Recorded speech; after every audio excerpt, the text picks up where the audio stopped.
Reborn in 1987, I found myself once again on the day of my wedding to Lincoln Dawson.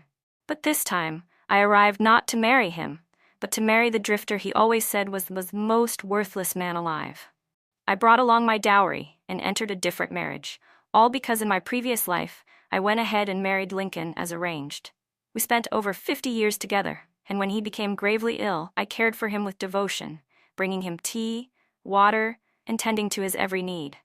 But when he drafted his will, he left everything to our neighbor, Yvonne Gray, and her son. Right in front of a room full of relatives, he looked down at me and sneered. "If I had known your family would collapse so quickly, I never would have let your power pressure me into leaving Yvonne, who was pregnant with my child. You took her place for all these years. Do you know how many people cursed you, saying a corrupt official's daughter like you didn't deserve to be my wife? And still, you wouldn't step aside. Shameless, malicious. This money is just repayment for what you owe her and her son. Don't even think about trying to take what rightfully belongs to them." Lincoln even refused to be buried with me. Behind my back, he purchased a plot for himself and Yvonne Gray, and had both their names engraved on the tombstone. At his funeral, Yvonne showed up with their illegitimate son, taking her place as his wife. When the guests offered her their condolences, I was so furious that I died on the spot of a brain hemorrhage. And when I opened my eyes again, I was back on the very day I was to marry Lincoln Dawson. He had been reborn too. His eyes were sharp and cold as he shoved me aside in front of everyone, while I was still wearing my red wedding gown and headpiece. He grabbed Yvonne's hand and broke off the engagement right then and there. "Get out of my sight. You really think a corrupt official's daughter like you is fit to marry me? Only a girl like Yvonne, with a clean background, is worthy of being the wife of a future leader like me." I didn't cry, and I didn't cause a scene. Calmly, I turned to the drifter who had loved me from afar for years, the man everyone looked down on, and asked him if he was willing to marry me and become the new groom in this wedding. Lincoln thought I was using some trick to manipulate him, but later he knelt before me, his eyes red, and said he regretted everything. "Even if I die, even if I jump from here, I will never marry a woman like Rachel Quinn." Hearing that familiar voice, I opened my eyes and saw Lincoln Dawson, more than 50 years younger. Looking around, everything was awash in celebratory red. We were inside the small villa before my father's downfall. Red wedding characters were pasted on every surface. In that moment I realized I had truly been reborn. And not just reborn, but back to the day of my wedding to Lincoln. I clenched my fists. The sharp pain in my palms confirmed that this wasn't some final hallucination before death. My mind was still foggy when I saw the young Lincoln storming toward me, full of anger. He didn't look at all like the shy groom from my past wedding. Instead, there was only contempt and disgust in his expression as he walked up to me. Towering over me, he shouted, "Get lost. You think someone like you deserves to marry me? I'm going to be a future official. Only someone like Yvonne from an honorable family can be my wife." He shoved me hard, and I nearly fell. My brother rushed to steady me and glared at Lincoln. "Have you lost your mind? Today is your wedding day with my sister. What nonsense are you saying? Are you trying to back out now?" Seeing my brother furious, Lincoln's mother, Mrs. Dawson, quickly stepped in with an awkward smile, trying to smooth things over. "Oh, Ethan, this engagement was arranged by our elders long ago. How could Lincoln possibly want to back out? He's probably just too excited today. He drank too much last night, that's all. Rachel, Lincoln didn't mean it. Don't take it to heart." As she spoke, she took my hand affectionately. "I've always treated you like my own daughter. I've been looking forward to this day for so long." I instinctively shuddered. No. Something was wrong. She was lying, completely. I remembered everything from my past life. After my father's downfall, the entire Dawson family changed. Lincoln, who used to speak to me gently, and Mrs. Dawson, who once bragged about my background to everyone, suddenly treated me like a disgrace. I became a shame in their eyes. There were no more dishes I liked at the table, not a single new dress in the house for me.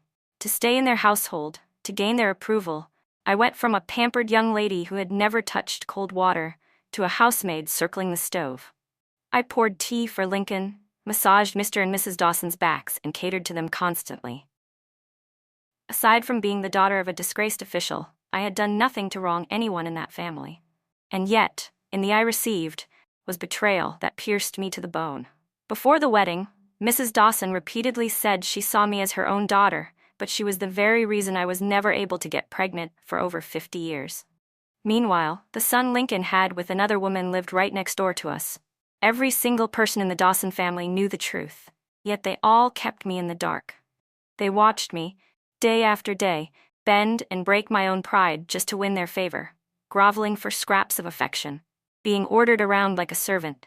I hated myself for being so blind back then. How could I have married into a family that chewed people up and spat out their bones? I yanked my hand back sharply, putting distance between myself and Mrs. Dawson. "Ma'am," I said coldly, "since Lincoln's made himself so clear, there's no need to force this marriage anymore." Caught off guard, she immediately panicked. "Rachel, don't misunderstand. Lincoln didn't mean it like that, right, Lincoln?" But of course, he wasn't going to go along with her. He just let out a scornful snort through his nose, letting his eyes sweep over me with disdain. "Lam," he said, "why are you wasting time talking to her? That old crook Qin Fuqiang never did anything good. The Qin family's about to collapse. They really thought they could trick me, someone with a bright future, into marrying Rachel? Once their family falls, I'll get promoted to company commander. And soon, I'll be a battalion commander, a high-ranking official. The Quins are trying to drag me down with them. Disgusting." His words made all the guests change their expressions. Most of them had come just to curry favor with our family, and hearing Lincoln call my father a corrupt official made them uneasy. Mrs. Dawson's eyes darted nervously, and she subtly took 2 steps back, putting distance between us. "Oh dear, hasn't Mr. Quinn always been a reliable man? Maybe this is just a misunderstanding?" But my brother Ethan saw through their hypocrisy. His face turned red with anger. "What nonsense! If the Dawsons want to break off the engagement, fine, but did you really have to slander our family like this on the wedding day? My sister's been nothing but kind to you all, and now you're just throwing her away?" Lincoln remained completely unfazed. "Ethan," he sneered, "you're so worried about your sister, but maybe you should be thinking about your own future instead. Aren't you being forced to leave the army? Don't think you can keep parading around like some battalion commander." Every word out of his mouth dripped with malice. After all, Ethan had been the youngest battalion commander in the army, while Lincoln, after 7 or 8 years in service, had only made it to company commander thanks to the Quinn family's connections. Back then, whenever Lincoln mentioned my brother, his face would light up with admiration. But after my father's downfall, Lincoln was the one who, drunk and reeking of alcohol, sneered in my face. "Ethan? He's nothing. If it weren't for Qin Fuqiang pulling strings, that guy wouldn't be anything close to a commander." It was only then that I realized just how deep Lincoln's jealousy toward my brother ran. Ethan hadn't expected Lincoln to know about his reassignment either. His brows furrowed. "Don't make baseless claims. I requested the transfer myself." I couldn't help but find it all bitterly ironic. My brother had only applied for reassignment to give Lincoln a chance. Without his maneuvering, how could Lincoln, stuck as a company commander for 7 years, suddenly be promoted 2 ranks?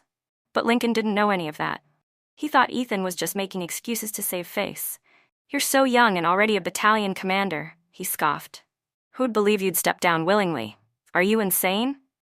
The guests nodded along, whispering among themselves. Lincoln might be right. Ethan's too young to be retiring on his own. Maybe the higher-ups are really pushing him out. Could the Quinn family actually be going down? We'd better stay out of this. One by one, people started finding excuses. Someone claimed they had urgent family matters and slipped away in a hurry.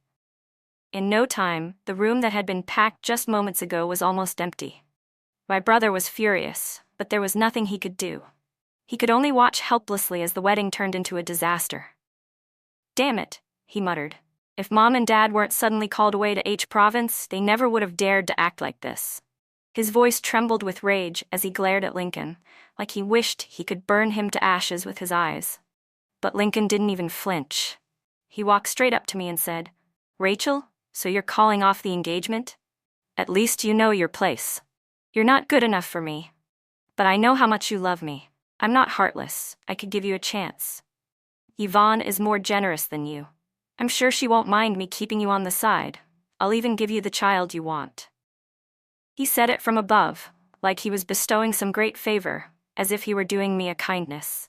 I felt nothing but utter disgust. In my past life when I was still young, I did have a bit of affection for him once, but that small trace of feeling had long been worn down by the constant humiliation from the Dawson family. For over 50 years, all I ever wanted was a stable life, a normal family, and yet Lincoln actually mistook that desire as some kind of undying devotion. I grabbed a stick nearby and swung it straight at him. "Get out. Now." Lincoln let out a few miserable screams as I beat him out the door. He turned back, glaring at me like he wanted me dead. "Rachel Quinn, you venomous woman, me offering to support you was me giving you face. Just wait till your family collapses. Let's see who'll be desperate enough to marry a jinx like you." But just as he finished shouting, his body was suddenly yanked upward like a chick being grabbed by the neck. He whipped his head around in terror. "Sam Walker? What are you doing here?" The tall, broad-shouldered man shot him a cold glance and casually flung him aside. "Why do you care where I am? Didn't you hear her tell you to get lost?" Lincoln, used to standing high above others, had never been treated like this. His eyebrows shot up in anger, but he didn't dare lay a finger on Sam. Watching him shrink back like a coward, I couldn't help but let out a soft laugh. That laugh was all Lincoln needed to redirect his rage. "You bitch. How dare you laugh? Oh, I get it. He must be your secret lover, huh? He knows your family's falling apart, doesn't he? Don't dream too big, Rachel. Without your family's status, no man would want you." He hurled insult after insult, dragging my name through the mud, completely forgetting that he was the one who betrayed our relationship first, running around with Yvonne Gray behind my back. Before I could even say a word, Sam slammed his fist into the wall behind Lincoln. "Say one more word." The wall cracked from the force, and Lincoln went pale. I looked at Sam, who had stepped forward for me, and felt something stir in my chest. He'd secretly loved me for many years, never married, and had even helped my father quietly from the shadows. But I only learned the truth after I died of anger at Lincoln's funeral. I took a deep breath and walked up to Sam. "Sam Walker, I've broken off the engagement. Will you marry me?" Sam froze completely. He turned to me, stunned. You want to marry me?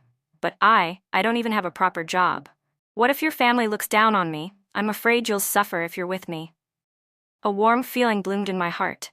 "That's okay," I said softly. "I have plenty in my dowry. I can support you." The moment I mentioned the dowry, Lincoln snapped back to life. "Rachel, are you seriously thinking of marrying this deadbeat? Think carefully. I may not be able to make you my wife anymore, but I still have a bright future ahead. What could Sam possibly give you?" Sam clenched his fists but then let them fall, powerless. He clearly had no way to refute Lincoln's words. In the eyes of society, he was indeed no match. Orphaned at a young age, he had struggled to survive alone in the world, still without a stable job. Any respectable family with a daughter would avoid someone like him. But I didn't care about any of that. I slipped my arm into Sam's and said, "Come on. Let's go inside and finish our wedding." Sam, stiff with nerves, stumbled as he followed me into the house. Behind us, Lincoln stood alone, stomping in fury. "Fine, this is just your way of getting my attention, right? Trying to provoke me? When I rise to power, don't come crawling back." I rolled my eyes and muttered, "Idiot." Rise to power? Without me in his life, he could keep dreaming, especially now that I had been reborn. How could I just stand by and let everything from the past repeat itself? My father had been framed, and I knew it for a fact. In my previous life, right before my death, Sam gave me all the evidence. Back inside, my brother Ethan was still fuming. "Rachel, that bastard Lincoln treated you like that? There's no way I'm letting him have that promotion." I nodded firmly, then pulled the man standing timidly beside me forward. "All right, Ethan, let me introduce someone to you. This is the new groom for today's wedding," I said. My brother already knew Sam Walker. I thought he might say something to oppose the idea, but to my surprise, he just gave Sam a once-over. Sam, flustered, immediately nodded hard. Ethan smiled and said, "This brother-in-law is way better than that ungrateful bastard Lincoln Dawson. At least this guy knows how to appreciate kindness. You gave him a few malt candies, and he protected you on your way to school for over 10 years. Just the other day, Mom and Dad were still saying that if it weren't for your engagement with Lincoln, they would have brought Sam into the family already." I froze for a second when I heard that and looked at Sam, who was blushing like a ripe tomato. He didn't try to brag. He just blinked at me and said softly, It's not too late to bring me in now." There wasn't a trace of reluctance in his voice, not even the slightest resentment or embarrassment. My heart, which had been anxious ever since my rebirth, suddenly felt calm. Maybe marrying a man like this wasn't a bad choice at all. But from an outsider's point of view, it just made it seem even more certain that the Quinn family was going downhill.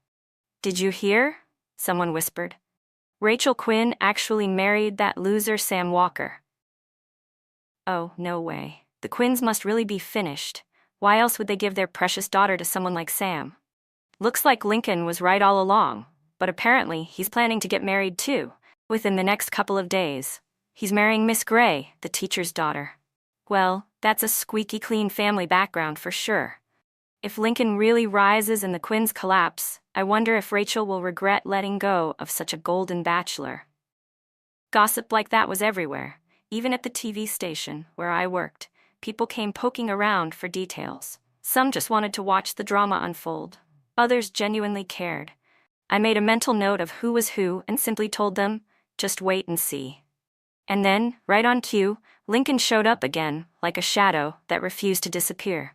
"Oh, we're waiting all right to see how badly you fall. I can't believe you really married someone like Sam Walker. Rachel, you've truly hit rock bottom. I was actually worried you'd have nowhere to go after your family collapsed." He said it like he was some kind of loyal, soft-hearted man. Even Yvonne Gray, blushing in his arms, looked at him with admiration. "Lincoln, you're so kind. I'm so lucky to be marrying a man like you." Her flattery made Lincoln beam with pride. "Don't sell yourself short, Yvonne. Compared to my ex-fiancé, you're 100 times better." I couldn't help it. I burst out laughing and pointed at her. 100 times better than me? Really? In what way? Lincoln thought I was jealous, and a smug glint flashed in his eyes. "See? You still care. Rachel, aside from your family background, you're no match for Yvonne at all." A few coworkers in the crowd laughed out loud. "Isn't Yvonne just a temp worker? How could she possibly compare to Rachel?" "Exactly. Rachel got into a real university. I'm pretty sure Yvonne only finished a vocational program." Yvonne's smile faltered and her face tightened as she leaned closer to Lincoln. "Lincoln, is it true? Am I really no match for Rachel?" But Lincoln didn't care about any of that. He glared at the colleagues who had spoken and barked. "Ignore them. They're just jealous that you're about to become the wife of a company commander, and soon of a battalion commander's wife. So what if Rachel has a good job and a higher degree? She only got anywhere because she had the Quinn family backing her. Without them, she's nothing." His words made Yvonne light up with joy. I just looked at him coldly. The truth was, the one who cared the most about my family background was Lincoln himself. Sure, my family supported me and my brother, but we had worked hard too. Lincoln, with his lack of ability, had convinced himself that all of our success came from family privilege. He even believed his own excuse. Pathetic. Just as the two of them were about to start fawning over each other again in front of me, I cut in slowly. "Wow, she really is lucky. Does she know you offered to keep me on the side before?" Yvonne's smile froze. Lincoln hadn't expected me to bring that up so bluntly. His expression twisted in fury, and he slapped a bright red wedding invitation down on my desk. "Don't flatter yourself, Rachel. I only said that to humiliate you. Our wedding banquet is in a few days, and I was being generous enough to invite you. What are you trying to pull by bringing this up now?" Yvonne let out a breath of relief and looked at me with smug contempt. "Rachel Quinn, you really don't know your place." "I know you're not over it, Rachel. You're upset that Lincoln chose me instead of you. But you don't need to stir things up between us like this," Yvonne said softly. "What if someone misunderstands and thinks you still have feelings for him? Why don't you bring your family to our wedding? That might help clear things up." I looked at her deeply. I knew without a doubt that Lincoln had fed her that line. He couldn't wait to watch my family's downfall unfold like a drama for his own entertainment. The corners of my lips curled slightly. I nodded. "Sure. I'll bring my whole family to the wedding." Even Lincoln, who thought nothing of me, now looked at me like I'd gone insane. I had actually agreed to attend his wedding with Yvonne, but of course he didn't stop me. That was exactly what he wanted, to see me broken and humiliated, crying in regret in front of him. When I got home and told Ethan and Sam about it, they instantly understood what Lincoln was aiming for. Just a clown trying to show off. None of us took it seriously. 2 days later, my brother drove us to the Dawsons in our family's compact car. The Dawsons had clearly put in effort. There were about as many red wedding symbols decorating their home as there had been at mine during the last ceremony. But unlike our spacious house, the Dawson place was smaller, and all those decorations just made everything look cluttered and messy. Still, Mrs. Dawson was beaming, warmly welcoming the arriving guests. When she saw Ethan and me, she barely lifted her eyelids and treated us like we were invisible. That condescending attitude made it clear she believed every word her son had said. She was convinced our family had no way back, which explained the complete 180 in her behavior. Neither Ethan nor I were bothered. We calmly found ourselves a seat. We had barely sat down when Lincoln swaggered in with Yvonne on his arm. Their outfits looked even more expensive than last time, clearly rented at a high price. He was grinning like a man who had just won the world. Well, I can't believe you actually showed up, riding in here with your fancy little car, acting all proud. If I were you, I'd be hiding at home in shame. Yvonne, cradling her slightly rounded belly, took the softer role. Oh, Lincoln, don't say that. Guests are guests. Even if Mr. Quinn was a corrupt official and the Quinn family is about to be investigated and lose everything, we were still friends once. Friends, Lincoln scoffed. Let's not stretch it. I'm about to be promoted to company commander. Why would I need friends with a family like that? Their morals are rotten and their conduct's a disgrace. He spoke with righteous indignation. Ethan and I didn't even bother responding. We just kept eating. All the money our family had quietly funneled into theirs over the years? Gone. We might as well get a good meal out of it. But to Lincoln, even that was something he could use to step on us. Eat up, go ahead. I doubt you'll get a meal this nice ever again. Your old man's about to get arrested. His voice was loud, shameless, and cruel. Just then, a figure in a green military uniform appeared at the door. Lincoln perked up instantly, and so did Mrs. Dawson and Yvonne. Seeing someone from the army, they lit up like it was Christmas morning. That must be the officer here to deliver Lincoln's promotion. Mrs. Dawson beamed. Lincoln, you're amazing. I'll finally get to be a commander's wife. Our baby will have a powerful father too, Yvonne added proudly. Lincoln cleared his throat, pretending to be modest. But he couldn't wipe the smug grin off his face. Under the guests' eager eyes, he stepped forward and approached the young soldier. Holding out his hand, he asked, Comrade, I'm Lincoln Dawson. Are you here with my promotion papers? The young soldier looked confused. Lincoln Dawson? I'm sorry, I'm looking for Captain Ethan Quinn. His superior officer wants him to return to base as soon as he's done here. Lincoln's eyes widened in disbelief. That can't be. Quinn Fuchiang was arrested. And Ethan, wasn't he supposed to be discharged? The soldier looked at him like he was crazy. Who told you Mr. Quinn was arrested? He's doing just fine. He's handling official matters in H province, and even the top brass speak highly of him. Are you out of your mind? The moment he heard the news, Lincoln looked like he'd been struck by lightning. Praise? That's impossible. Wasn't Quinn Fuchiang a major corrupt official? He should have been arrested and stripped of everything. Why? Why is it different this time? What about my appointment as company commander? His hysteria made even the young soldier frown in discomfort, like he was afraid Lincoln might lash out. Then, spotting my brother seated calmly among the guests, the young man quickly rushed over. Captain Quinn, how are you still sitting here eating? He leaned in and spoke urgently. The senior commander heard you applied for reassignment just to give someone else a chance. He was so upset he couldn't sleep for 3 days. If you don't head back soon, he's going to lose his mind. Ethan slowly wiped his mouth, gave Lincoln a faint, amused smile, and said, Got it. I'll go right away. I was mistaken before. Almost let some worthless trash fool me. But don't worry, going forward, I won't be stepping aside for anyone who doesn't deserve it. As soon as the words left his mouth, all color drained from Lincoln's face. If he still couldn't figure out that his promotion in the previous life came entirely from my brother's help, then he really was a fool. The guests, many of whom had also attended what was supposed to be my wedding, finally snapped out of it too. They had come today, thinking they were latching on to the rising star of Lincoln Dawson. But now they realized it had all been a lie. The Quinn family hadn't fallen. Ethan was still very much a respected up-and-coming commander. Regret swept through the crowd. Some clutched their thighs in frustration, rushing over to us to apologize. Captain Quinn, Miss Quinn, we're so sorry. This was all a huge misunderstanding. That's right, it was all Lincoln's lies. We were fooled too. Please consider the history between our families. Let's not hold grudges. I let out a light laugh. You must be joking, gentlemen. How could it be a misunderstanding? You just happened to show up at the Dawsons' wedding banquet today because your own homes were quiet? What does that have to do with our family? Honestly, we were never that close. Ethan stood beside me and nodded in agreement. He had seen right through them. The moment they heard the Quinn family was in trouble, they bolted faster than anyone. They weren't apologizing now out of guilt, but out of fear of consequences. People like that weren't worth keeping around. Better to cut ties cleanly.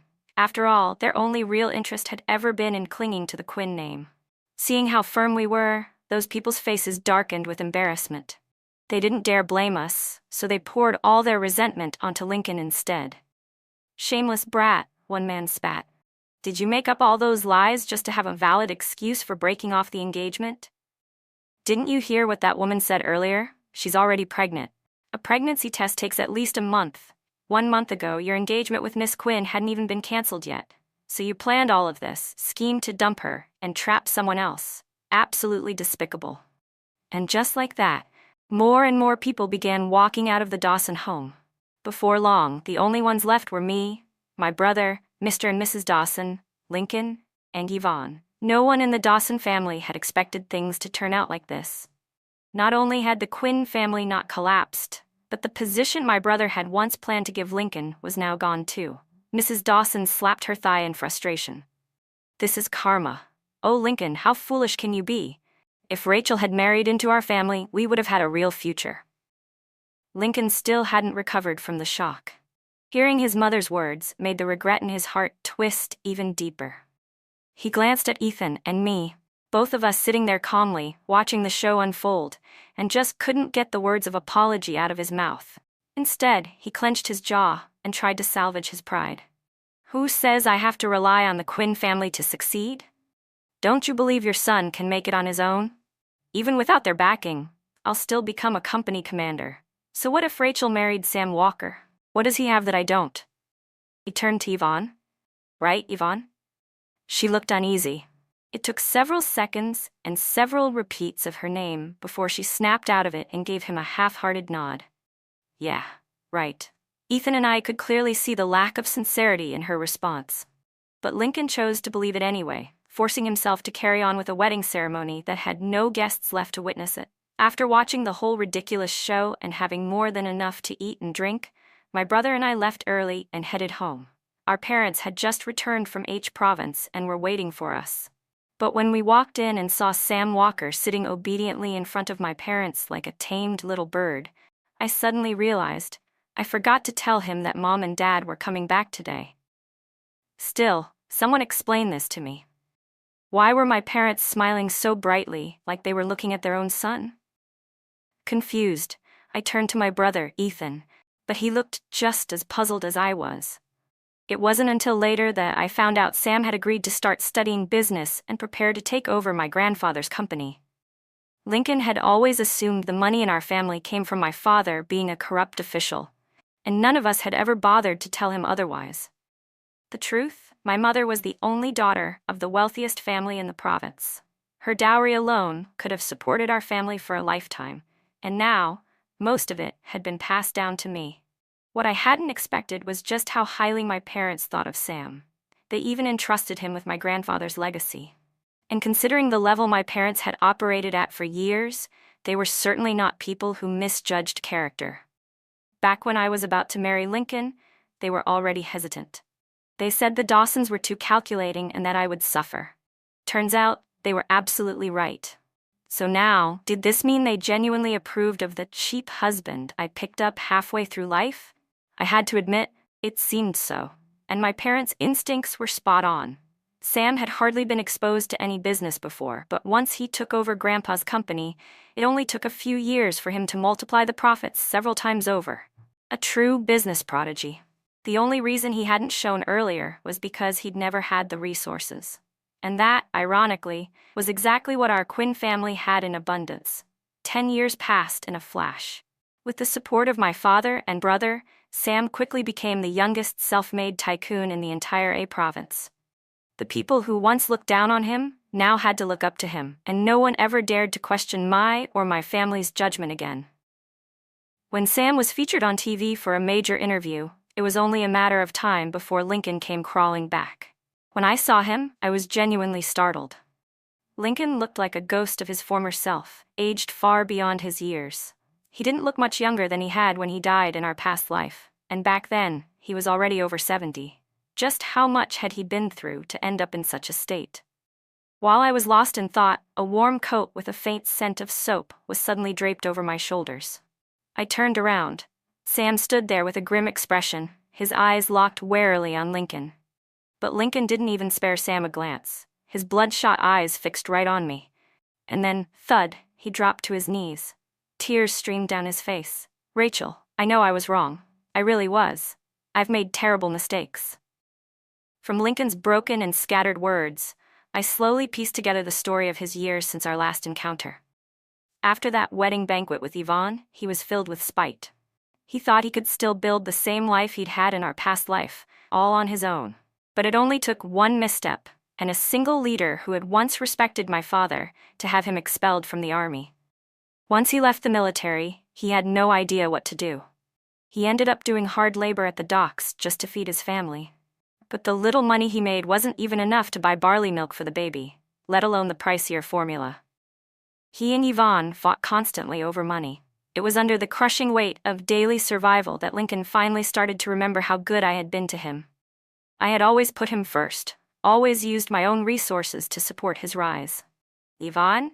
She did nothing but demand money from him. Then, just recently, he discovered a devastating secret. The son he had lovingly raised like a precious heir wasn't even his. After 10 months of pregnancy and years of fatherhood, it turned out that child wasn't his blood. In both lives, he had been completely manipulated by Yvonne. He had even gone so far as to throw away his own conscience, only to end up raising someone else's child. Lincoln couldn't take it. He looked at me with eyes full of desperation. "Rachel, give me another chance. I know it now. You've been reborn, haven't you? You loved me so much. You can help me rise again, right?" Before I could respond, Sam shoved him straight to the ground. "You dare try to steal my wife in front of me? What do you take me for?" Over the years, all that physical labor had made Lincoln stronger. But no matter how much he struggled, he couldn't shake off Sam in the slightest. Furious and embarrassed, he shouted, "You're just using him to get back at me. He's just your tool. Don't think you actually care about him." I couldn't stop myself from rolling my eyes. "You're the one who's completely delusional. Who said he was just a tool? Sam Walker is my husband, the father of my child, and my family." Lincoln froze. You have a child?" "No kidding," I said coolly. "Our kid is 9 years old. Did you seriously think I stayed devoted to you all this time? That I'd waste my whole life waiting for you? Don't be ridiculous. Sam is the wealthiest man in the entire province now. I'd have to be insane to pick you over him." Lincoln refused to accept it. "If I hadn't called off the wedding, wouldn't I be the one who became the richest man? With your family backing me, everything would have been easier. If the Quinns had supported me, I'd be way more successful than Sam." And that was when I realized some people's arrogance really is burned into their bones. Even after falling so far, even after making a complete mess of his life, Lincoln still believed he was the best. Where did he even get that level of self-delusion? I rolled my eyes again and turned to leave. I'm not exactly sure what Sam did after that, but Lincoln never showed up again. At least, not until the day he finally snapped. During a bitter argument, he pulled a knife on Yvonne and that illegitimate child and made the news. That's how I learned about the fate of my former fiancé. He stabbed them both, got sentenced to several years. When he was finally released, even backbreaking jobs like hauling bricks at the dock weren't available to him anymore. But all of that, every last consequence, was of his own making. It had nothing to do with me. I had long since started a brand new life.